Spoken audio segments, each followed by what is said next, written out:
Welcome to Cloud Record Music Podcast. I'm your host, Maurine McFarlane. Don't go anywhere. This episode is brought to you by Cloud Record LLC. Cloud Record LLC is an independent record label in Philadelphia, Pennsylvania. Cloud Record create music that inspired because we are inspired. We focus on music that elevates and encourage and motivate and help to move the culture and the world to a more positive place. Music like I Am Strong by Carpathia Jenkins. I am strong because you love me. I am strong. Get your copy today. The links are below. And visit Cloud Record website at cloudrecordllc.com. Cloud Record Music Podcast has officially reached its second anniversary. These past 2 years have been filled with so much fun and special moments. And because you have taken the time to listen to my conversation with some of the most talented and gifted artists and subscribe to this channel, we have grown. Starting this record label and music podcast was a leap of faith. But thanks to you, the journey has been rewarding. The background music is one of our latest release, Lifted Instrumental by Joy Jackson. The links are below. Get your copy. And now, a Cloud Record Music Spotlight. Before I begin, please subscribe and follow Cloud Record Music Podcast anywhere you get your podcast so you can get new episodes as soon as they are released every other week. Over the past 2 years, Cloud Record Music Podcast has featured amazing conversations with artists like Joy Jackson and Blake Melvin, talking about how maturity dictates our writing as an artist. Neskens Dorcelus advocate against bullying and why we need to bring such behavior to the light. Austin Woodlin brings his take on the changes in gospel music from choir contemporary to hip-hop, and the young composer Ava Covington talk about our process to create great sound. Cinematographer Devon Taylor and his ability to make artists look great, and Val Gay discuss musical journey and how our faith guide her decision. These conversations allow me to connect with some very special people. Here are some of my favorite episodes. See, as somebody who owns a record label, obviously I hire people to do all those things. I have no clue. Yeah. Yeah. But you're doing pretty there's good. There's so much jargon that I Yes. still find myself sifting through. But I have the capacity of being able to learn, and it's interesting. And I get really proud of myself once I learn how to do a new audio editing trick or discover a brand new plugin that makes mixing a little bit easier and things like that. So no matter what, it's worth it, even if it's frustrating in the moment. Yeah. Can you describe to us, what is like your creative process that you go to composing a new piece? I know you said the feeling of drinking and having a soup, that's the feeling, but what is your process before you get to that feeling? For example, when I write lyrics, that's what I do. I don't sing, I don't do all the technical stuff. I just write lyrics, but I don't go through much of a process. I usually get inspired by circumstances or situation, or sometimes God himself just downloads something, and I just put it out there and I hand it over to the people that does all my arranging and doing all the different pieces that take it from there to make it into music. But what process do you go through with before you get an idea to the end? Is there a particular process you go through for that? Yeah. So I think it really depends on the mindset that I'm in and for what I'm composing this piece for. Since I feel like I have two very distinct processes that sort of run parallel at times, and sometimes they split. Like, for example, if I'm composing a piece specifically for me, for myself, it's either going to be for practice, to practice a genre that is completely out of my wheelhouse, or it is completely self-indulgent and I got inspired by listening to one or a few different pieces, and I'm like, I want to do that. I want to do that. Okay. Sometimes the idea will just pop up in my head, where my parents tell me constantly that I live in a musical, which is true. I do live in a musical. I'm very sing-songy. Like even as I'm walking down the street, like there's some sort of melody going on in my head just because I think it's fun. It adds whimsy to my life. Right. But sometimes I'll be humming or just doing something and I go, oh, this is kind of fire. Wait, I rock with this. And then as I struggle to get my phone out to record, like I'll just repeat that same line that I really liked, that same melody line in my head over and over and over until I'm able to eventually get my phone out, and then I start recording. And then after I finish that melody line, typically when I have something in my head, I already have the chord progression in my head. And so then I'll hum the chord progression. And then something that I've learned to do semi-recently is just during that recording, just record as long as you can until the idea in your head fizzles out. Because I cannot, for the life of me, depend on myself to remember whatever was in my head after it's gone. In a while, you get a little different sound. And over the years, how has gospel music changed? Gospel, in terms of the genre of Christian gospel, is very broad. Even just the gospel area can be very broad. But when I was growing up and learning gospel music, it was around that age, that time period where we were still trying to figure out if hip hop gospel was okay and how far, across the lines could we go? Because I was born in '89, so that was the '90s. And that's when that really kind of started getting popular. And we were experimenting. Well, they were. I was still learning how to play. Okay. We were experimenting and trying different things. We heard new sounds, but back then I was into choir music really heavy. Choirs was my favorite gospel music to hear. So I grew up on like Hezekiah Walker, top favorite, Ricky Dillard, James Hall. And they're still pumping out great music today.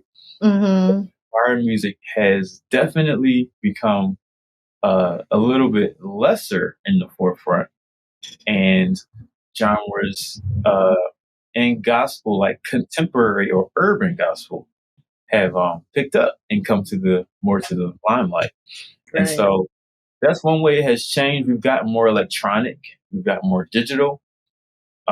Things have, because back in the day, you can listen to some old gospel recordings and hear mistakes and everything.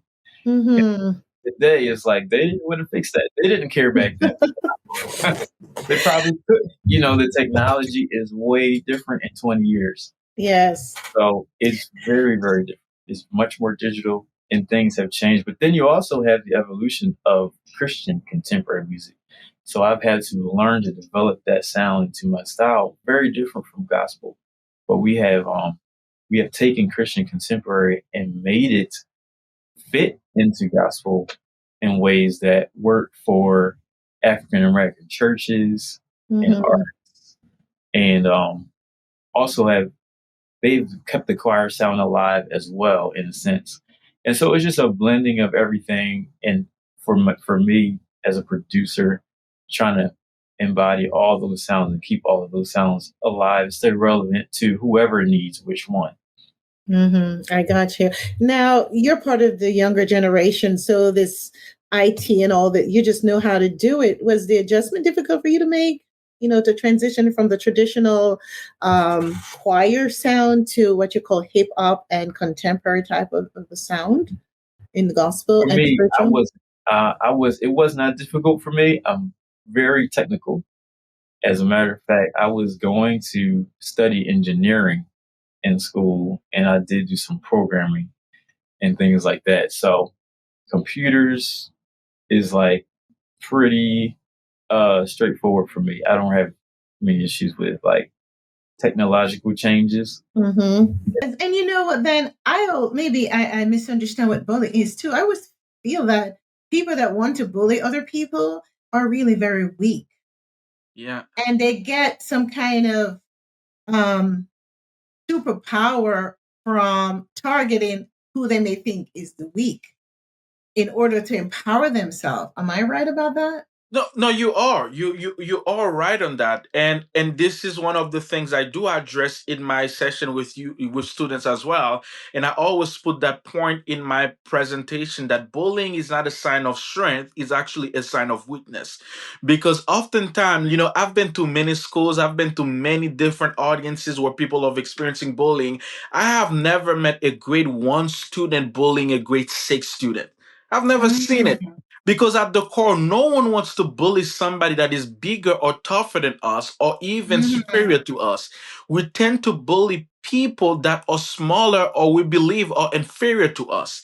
And that is a deep level of insecurity because if you are constantly putting someone else down to feel better about yourself, you have not discovered what true meaning of strength is. Because truly wow. strong people, they want to help people that are less strong than them feel stronger. This is why I like to Mm, use the analogy of a basketball team. mm, Anytime you are in a basketball team, you meet a great athlete. The great mm, athlete is not just someone that is scoring all the points for themselves and doing all the great things. The great mm, athletes are the one that makes everybody else around them feel better and be better at the craft. mm. So I Oh, inspire students on that. Like when you are in the classroom, are you the one inspiring everybody to be better, or are you the one taking pleasure out of someone else's pain? I'm so fascinated because, I notice also just in our environment, in our world, most bullies surround themselves with people that are beneath them in their mind and who will go along with them. They'll never have anyone that will empower, or seems to be more intellectually, superior to them. That is, but you know what's so crazy about it? So many people actually become afraid of a bully when they don't have to. So there's a technique they're using on people to make the average person be afraid. Yeah, well, that is true, and my quickest way to respond to this is always bullying always thrive in silence or in isolation. So the Mm, foundation of what you have to do as someone experiencing that is bring that behavior to the light. And mm, whenever a bully is exposed, they often loses their power because there will be somebody that's like, dude, what you doing? Like, what are you doing? This is so wrong. And there are people, and this is what we find in corporation, especially in the mm, workplace, that a lot of time the bullying experience and behavior is from one employee to the other employee. But as soon as it mm, gets to the light, you are in front of other adults, other mature mm, people, somebody's gonna be like, this behavior don't mm, make sense. This is not right. So we mm. have to bring it to the light. After, because you also wrote the song that Joy recently released. I mean, a matter of fact, it came out last Friday, right?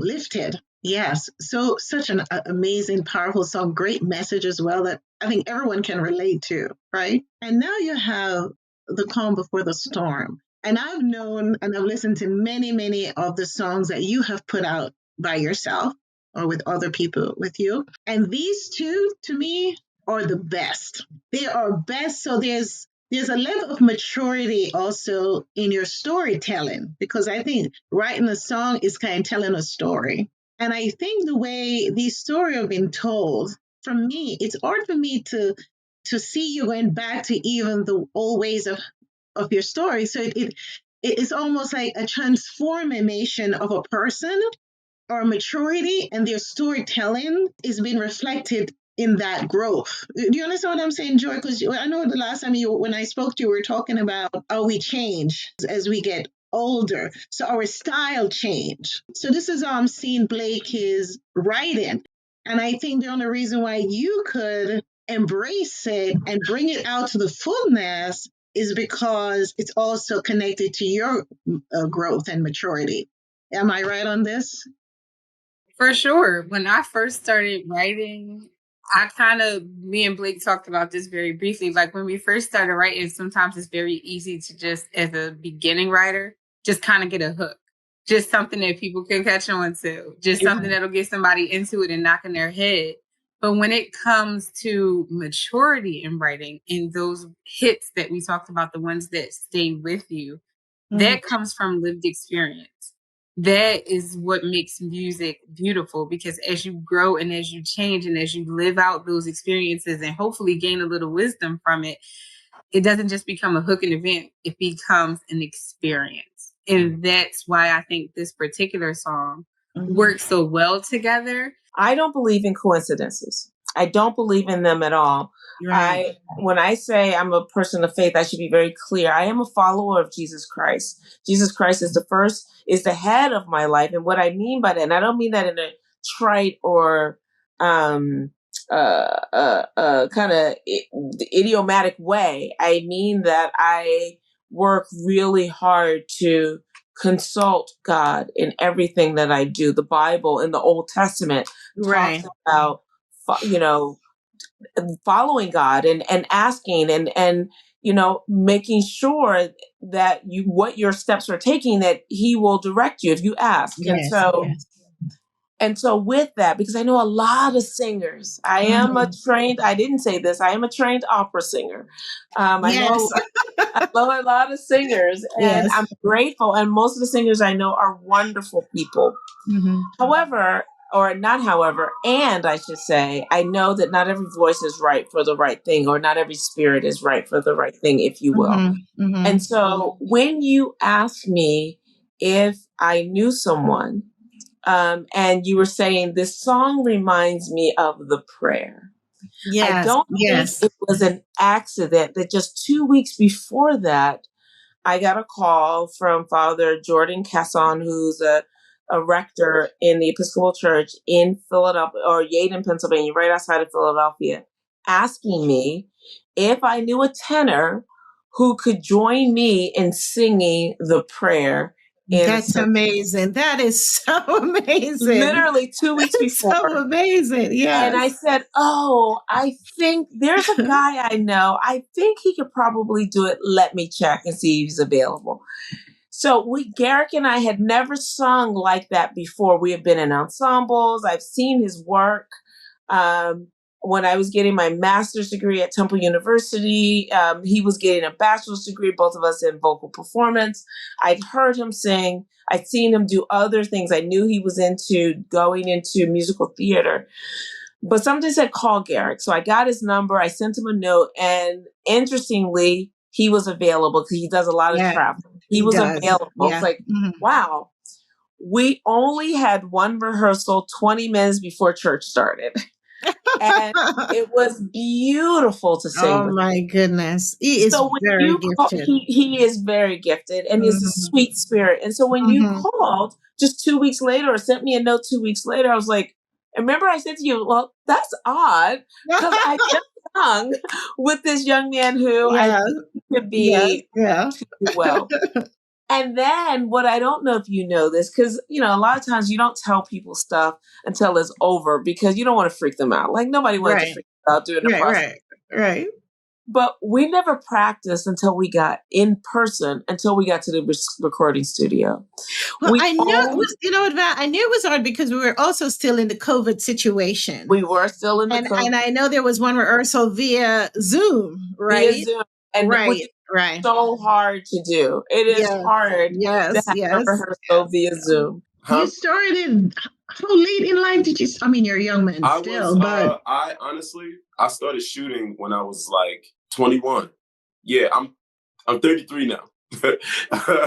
So I started shooting. So you have a couple years under your belt. No wonder you're so good, and you took it very seriously. Yeah. And you invest a lot of money into your equipment and your time. Yeah.